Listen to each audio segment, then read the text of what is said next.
we're starting with Evella. Animals are great with Evella as evil characters. Kitty Cutpurse is both. I think I overrate Kitty Cutpurse in general, but I think it is very good here. And I think actually next turn we can just grab a Cinderella and cast a spell. I think that's worthwhile. Unless we want to look for some animals. I think I will lock it. It might be better to just look for some animals. But unfortunately they had a Cinderella, so we didn't get any slays. We're going to try this. It's very possible if they have good characters we just won't be able to slay. And, we probably won't win, meaning which we won't keep this buff. Might be better to look for some, good some evil characters, some animals. Or just take like the sure shot and buff it.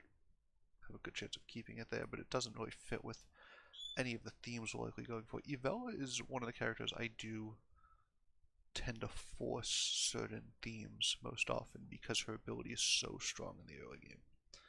It's like much stronger than say just a +1/+1 even.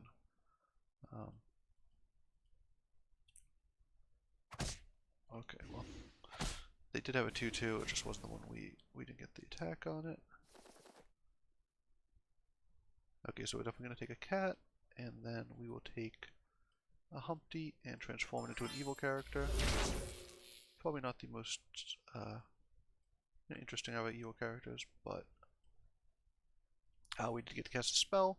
It buffs our cats. It gets buffed when the cats die, and then we're hoping the Cutpurse can slay, because it will have 2 buffs from the cats dying. And it has a buff from the Minotaur as well, so overall, good turn. But as well as we can expect, getting a black cat on Evella is, pretty much the ideal thing you're looking for here. It's both evil and an animal, and it's 2 animal deaths, which buffs, your backline 2/2, which is very, very strong, especially, the earlier the game is.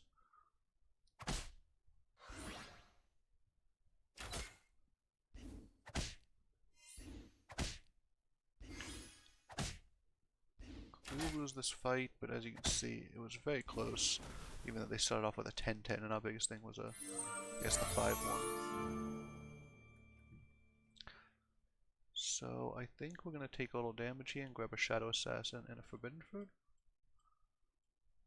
Sorry, a Shadow Assassin and a Wicked Witch. Yeah. We get to cast the spell. We do have a Slay character here. And we can go something like this. Let our animals die up front. Buff the backline. Both Kitty and Black Cat are both very good when buffed. This more likely to slay. This summons something else. And is, gets the buff twice basically. Shadow Assassin will get, permanently buffed if we get a slay. We'll also get temporary buffs from these 3 things, and it'll be a 5 attack range character, which is very nice.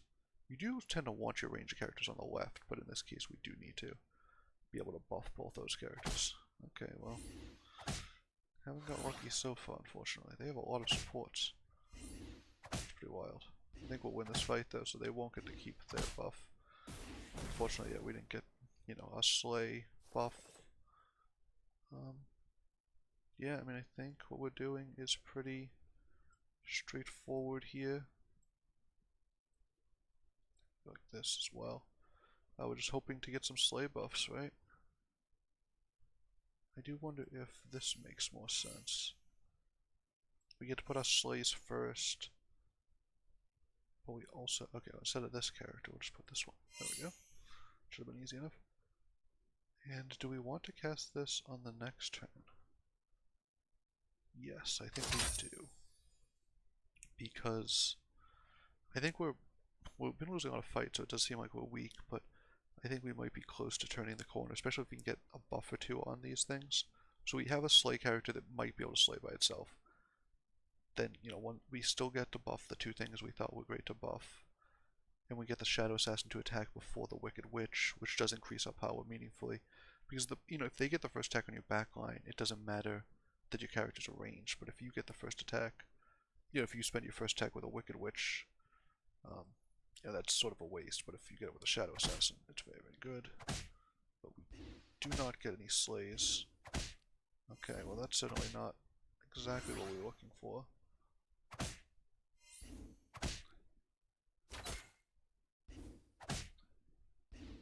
But yeah, we're gonna end up winning this fight. They just had a ton of strong front line, but their back line was all very weak. Yeah, unfortunately we didn't get any slays though, so we don't get our buffs. But we do get to cast a spell here. I don't think we want our animals to be good. It gives them +1/+1. I think we might just want the gold. If we're accelerating in levels, gold gets pretty good. This is another animal. I think another animal dying, which buffs our whole back line, is actually going to be a little better than just giving everything +1 attack. And you know, maybe that points us towards wanting the animals first. But I do think we want this to be buffed. Is that better? No, we end up in, like, we're in roughly the same situation, but you know, with I think less buffing that makes sense. Yeah, unfortunately this hasn't grown at all over 2 turns, which I think is kind of a low roll. I think that's sort of below, you know, the average expectation there, but you know, I mean, sometimes it's going to end up on the higher end, sometimes you end up on the lower end. We don't have a ton of HP. We've taken 11 damage, which is a decent amount, but we're in line with, you know, the 3rd place person, and, you know, down to 8th. We're sort of with that group. So we'll have to see how we can do here. We did get a slay, which is nice. Of course, they actually have like a very similar build to us. Get a second slay. Now we start making it rain with our range characters. And importantly, we win the fight, get the Wish Upon a Star buff. Getting 2 XP out of this is super key. Now we'll grab a chicken. And do we have anything that benefits us? Oh, we'll cast 2 spells. This is going to be, you know, above rate spell cast. Vampire is not very good, but we do have one already. I guess tripling it would be reasonable. We could grab another slate. We mostly want evil characters and animals, though. This is a character where you stick pretty close to theme. So we're going to be at 5 next turn, right? So I think what we want to do is just pick up 2 chickens. The idea being that... Oh, we got 2 slays. That was nice. The idea being that we'll be at 5. If we have, you know, maximum gold, we get an extra gold from spinning wheel, and we also are saving 6, you know, maybe 5 gold on the bench that we really want to sell. We'll sell the vampire if we need to, but we would like to triple it. It'd be nice to get a, you know, treasure. I wonder if vampire is better than this 1/1. See, the animal gives a buff. So the animal is a 1/1 compared to a 4/4, but it gives a buff to everything in back. I think that might be worth it. It's very unlikely to slay unless, you know, it gets a bunch of buffs. But I don't know. Yeah, we're mostly relying on our range characters in back being strong.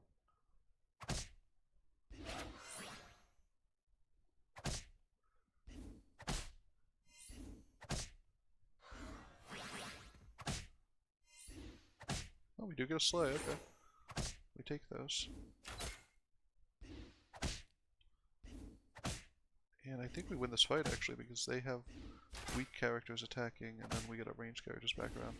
So yeah, we avoided taking damage. So basically, we have a bunch of gold saved up on a turn when we're hitting a new level. And I think this is... Oh, now, if these were mages, we'd go crazy, but we have this thing. That's a great buy for us. Sporker's very interesting. It is ranged. Ranged is a lot better than not ranged in these comps. To the point where I think we will grab it. And yeah, we'll grab the vampire. See what 3-drop treasures there are. First character has extra attack. Oh, range characters in the back. That's going to be huge for us.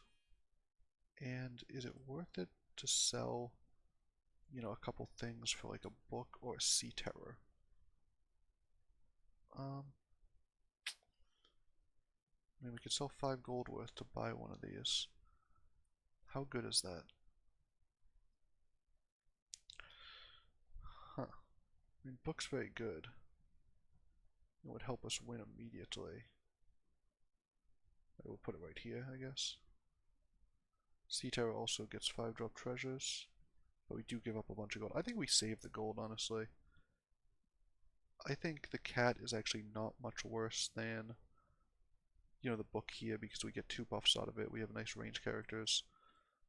You know, it gets double buff from the back line.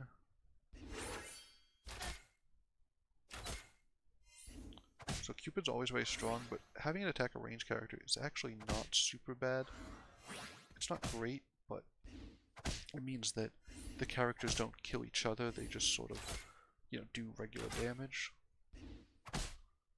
And yeah, we win this way. We'll actually knock this person out. They were very low health.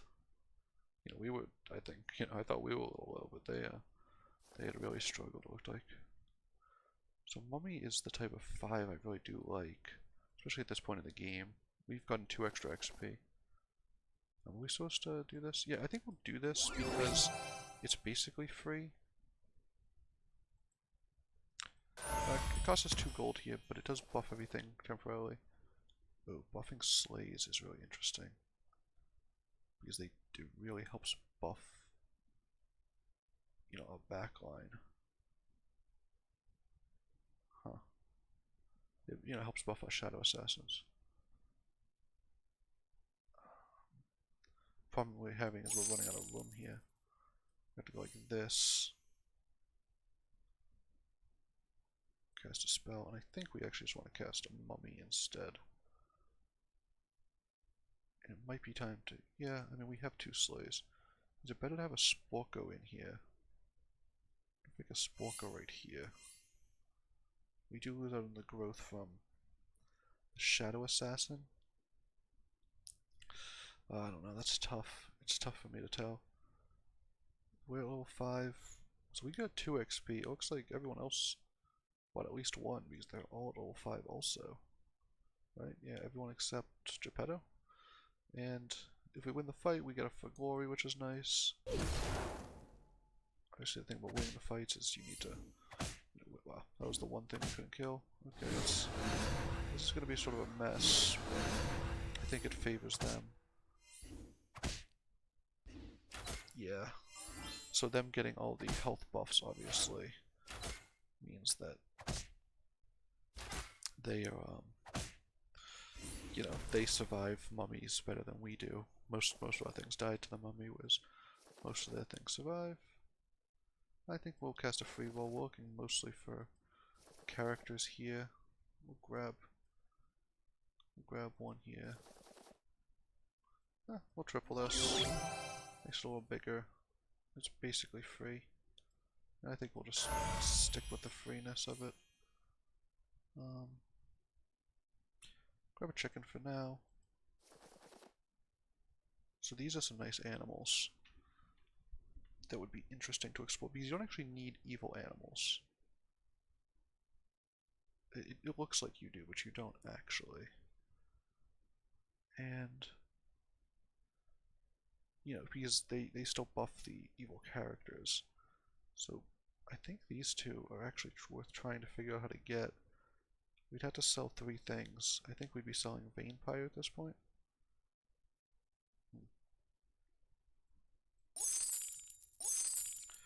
2 and 3, grab this, slide this over, and we'll pause. Next one, we'll grab another one. You know, puts us in position to buy as many 5 drops as we can as well.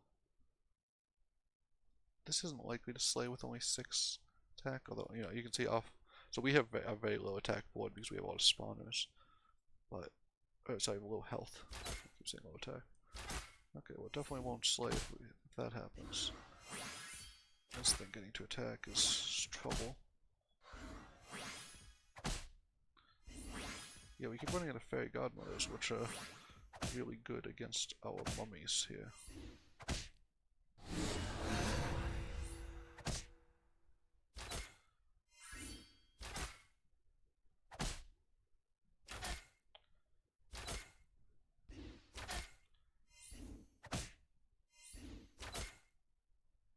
We need to take this thing out over here. Looks like we will. We just have the last ranged attack. It's nice we don't take the extra damage from an upgraded character as well. And let's see if we can find some like Bastines. Ooh, should we just grab a Hercules? Yeah, I think it's early enough that a Hercules is good. Oh, and we find the Bastine. Okay, is there any way we can sell 6 things? I know it sounds like a lot, but it's like 1, 2, 3, 4, 5. Yeah, I don't think we can quite sell 6 things. Maybe we do want this up front.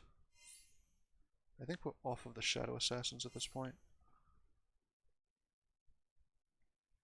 Yeah. Oh, we want this thing in. We'll throw it right here. There we go. And next turn we'll grab Bastine and we'll transition to sort of a spawning comp that I think works pretty well. And is 29 meaningfully different than 26? No, not.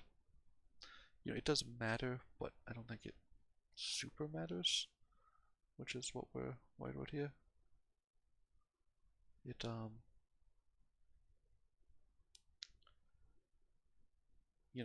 still needs 4 hits either way. Getting a little extra means you have a little flexibility if you find buffs in the future. You might be able to reduce it down a hit, but that doesn't seem to hit any important breakpoints, and I don't think we can really mess around too much. So surviving a hit is obviously great.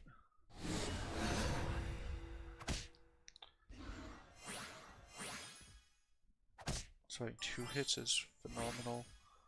I mean, we're likely going to lose this fight, it looks like.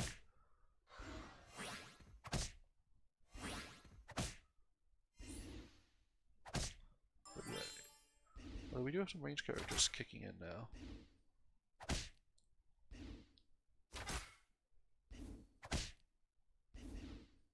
Okay, we attack there.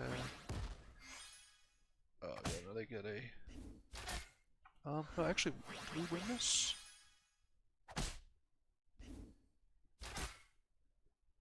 Oh, that survived by 1 health. Wow.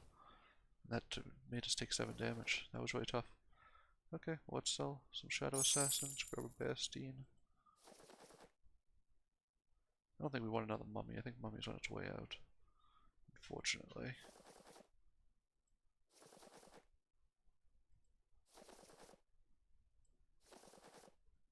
Pumpkin is interesting. How do we get to Pumpkin? The problem is we don't have any evil characters, right? So we're going to put Bastine in here. And we're going to put a cat up there. We want a Sporko in too, is the issue. Is Pumpkin something we want? Animals die, evil characters get buffed. Does that mean future evil characters too, or is it just the current evil characters? Huh. So we can just throw it back here, right? Yeah, we don't have enough evil characters, I think, to make it work, unfortunately.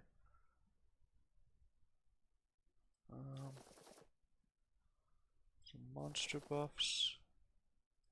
I'm just gonna sell this and go to Cat's Call. This makes it a lot more likely we win the fight, and it can only cost 2.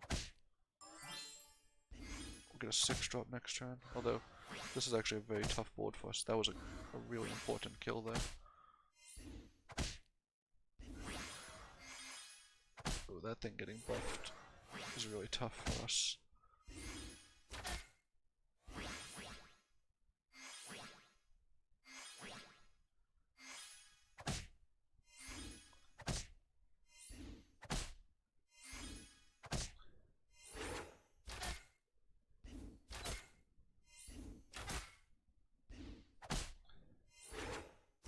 Okay, so it looks like we'll tie here. That's fine.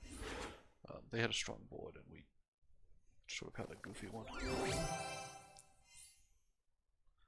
Front row getting buffed. It's going to be very good whenever you have spawn stuff. I think we're done with our range backline. Grab a Bastine, and I think we'll just grab a Croc here, actually.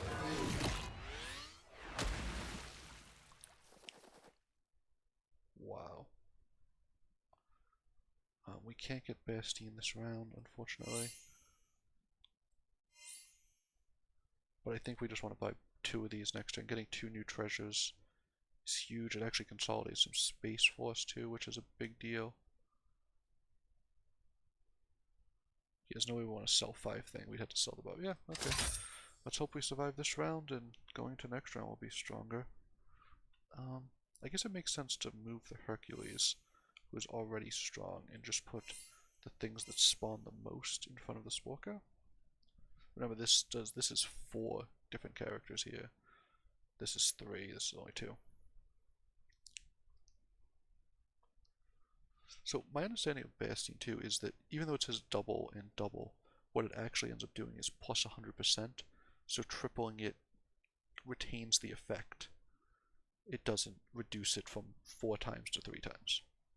That's my understanding. I could be wrong. If anyone knows better than that, please do feel free to chime in, because, you know, I'm still trying to figure out all the interactions. But yeah, I think our spawns are going to be too big. They do have some nice range characters, but we spawn so many things that it feels like we should be able to take them down. Yeah, we're just spawning a ton of stuff. And we actually take them out because the Hercules survived. Wow, that was rough. They had an interesting set too. Okay, let's see what we get on 6-drop. Double our support bonuses. I don't cast a spell. I think casting a spell twice might be the strongest thing we get here. We'll just to find some strong spells, but I'm just gonna grab this for 5-drop treasure. I guess if we're doing both of those. Wow, do we want to just take a monkey's paw and start with one thing off the board? Ambrosia doesn't do a lot here. I guess Hand of Midas could be good over a Fairy Tale. I'll buy a double spell, right? And here we are. Yeah, I mean, it's possible that, so double support, but it's not the one that affects all of them. So doubling them would only be here, and I don't think they need to be doubled. They'd have more attack, obviously, but they already have a bunch of attack. We really need more. I don't even know what we need more of. I guess we just want, you know, overall stronger characters. But I don't think we're going to stick with these supports for very long either. We might look to move off of them, so I don't want to, you know, invest in treasures that mean that we get stuck with that. Oh, getting the Sporko hit was nice. We don't want the Bastion to die. That's a big issue for us here.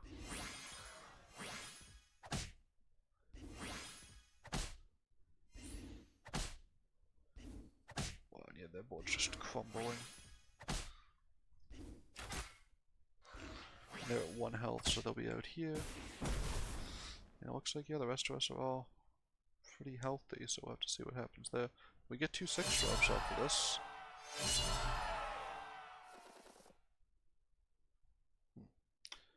Is a good boy. Evella is actually interesting. Sorry, switching off Evella is actually interesting. We don't get a ton of leverage off her at the moment. We are looking for some big, what do you call it, spells to cast.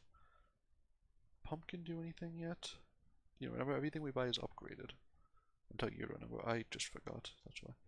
We only have 1, 2 evil characters, I guess 3 evil characters up front. So we could put more. Do summons do a lot for us? Yeah, I think they do. Right? What if we grab this thing? And throw it here, and then we could even grab a book, maybe? Or we could just keep rolling. I think double casting this spell makes some sense. Again, I think this is like the one comp that isn't a good boy comp. And yeah, we'll just have to be happy with this. It'd be nice to get another evil character, and I just don't think there's a good way to do so. If we're gonna spawn things, we spawn in the front.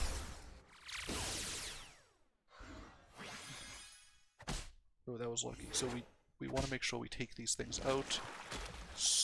And put things in front of them that don't let them. We don't want to let them summon or slay. That's the one. It's slay and survive. Looks like we're taking this person down fairly easily, and they will be knocked out. Okay, so far so good. And final round, let's look for some polymorphs, right?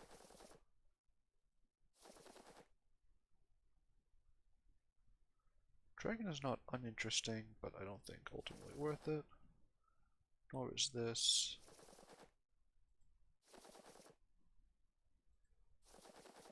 The game is really bamboozling us with these polymorphs. Is this... It's meaningfully better than the cat, but it's not evil. I don't think we're interested. Again, because we want some polymorphs. I swear there must be polymorphs in this game. They cannot all be missing. Okay. So we'll cast twice.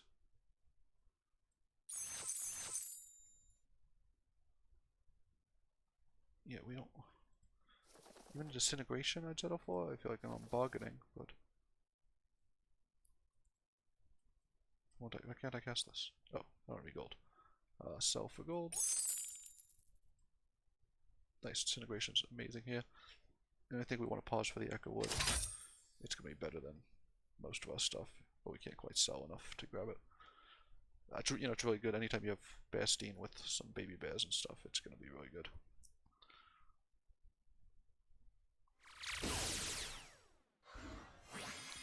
Oh, so they have a similar comp to us, so we could be in trouble here.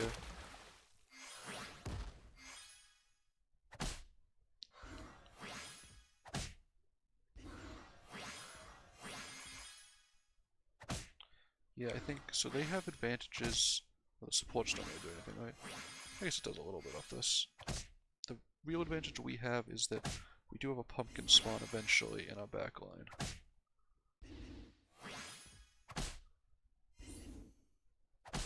This thing taking itself out is really nice for us. But we will win this. It'd actually be great if this thing could die. No, they don't attack it. So yeah, if this thing had died, we would have won just because we had a bunch of characters on the board. I was selling some good boys, buying Echo Wood.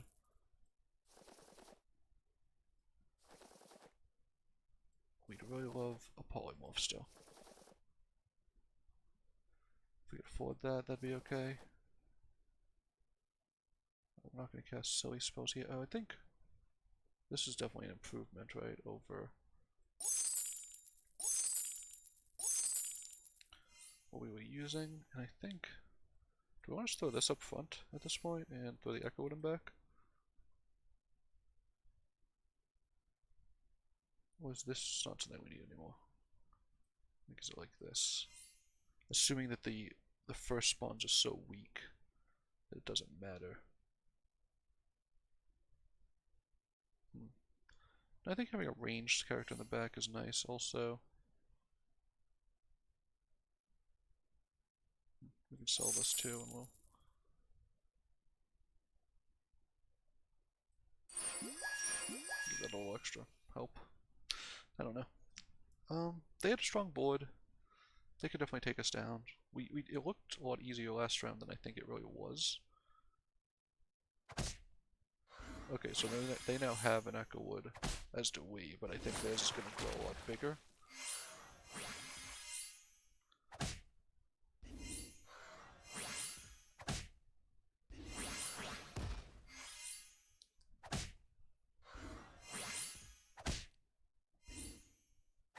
So yeah, I think the problem might be just the Echo Wood is huge at the end.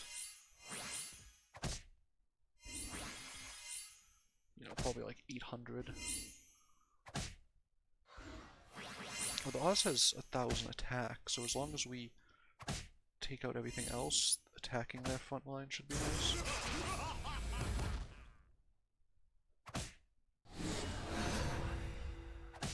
Oh, if the Siren gets to attack and slay something, yeah. Well, we just have so many characters. Well, I was really worried about that Echo Wood, but we're gonna win with almost a full board. Well, we take them down. So yeah, Evella's incredibly strong. Echo Wood's incredibly strong. Bastine, all those things. And you can sort of see how Evella leads to transition. You know, we transition away from evil characters, but because we have things that benefit the animals and the spawners and things like that, we tend to stay in animal comps even past the point where so it's not like the animals here are buffing evil characters in the back, but because we went to animals and had some animal synergy, and then because we had Sporkos to buff our, black cats, we then saw Baby Bear and said, okay, that's a good buff, and Baby Bear was buffing Sporkos, and then we sort of pivoted again and said, okay, what goes well with Baby Bear? Well, it's Bearstein, and then, we eventually got rid of the Sporkos and said, okay, what goes good with Bearstein? And in this case, it's, the pigs, it's, it's another, this Croc is actually just another Baby Bear, and then it's Echowood, so we just sort of kept pivoting, but you can see how the Evella power ends up affecting our board all the way through to the end, even though none of the sort of original themes are present anymore. The animals buffing evil back rank characters is not what we're doing. I mean, we do have a back rank character, but this is largely incidental and was just because we couldn't find anything to replace it with. I think we passed a Grumble Go at some point that probably would have been a little bit better because it just has a bigger buff, but it wasn't too much better, and we were finding. I was really hoping to find a polymorph with this um, double cast. A polymorph would have been devastating against us or them. We basically had the same comp, so if we could have found a polymorph to take out their Bearsteins or their Echo Woods, or even some of the Baby Bears, it just affects the amount of buffing going on so significantly. Disintegration, I think we found one time, was decent, but I think it hits the front line. Disintegration's a lot worse because if it hits, if we have a disintegration on any of these front line things, on the back line it's pretty devastating. On the front line it just gets them spawning a little bit earlier, and it doesn't super matter. And the first round is basically value trades. I mean, taking out the pumpkin or the pigs, can be bad because they don't get max spawns, but they're not likely to get max spawns anyways, so it's not nearly as good as polymorphing them and just really turning off all their abilities.